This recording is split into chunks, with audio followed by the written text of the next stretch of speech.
For posterior pelvic tilts with progressions for pelvic floor strength, you're going to lay on your back with your hands rested either on your belly or on the ground. Feet are flat, knees are bent. You're going to push the small of your back into the table or the floor and holding for about 3 to 5 seconds each time. You might get some shakiness when doing this. Your butt should not lift off the ground.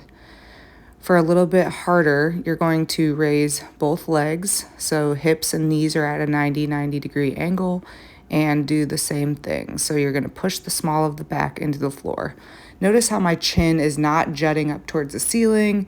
I'm kind of pushing it down into the table. Yes, it might cause a double chin, but your spine will stay much more neutral if you tuck your chin and give it a few double chins. To progress this exercise even more, you're going to grab a block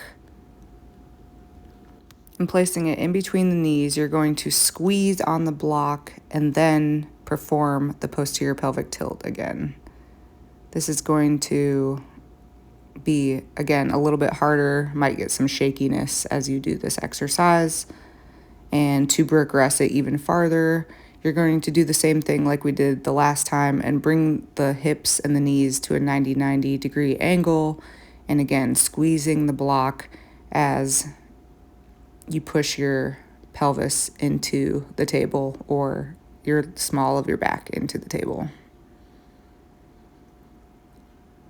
And you can kind of see some shakiness through my legs here.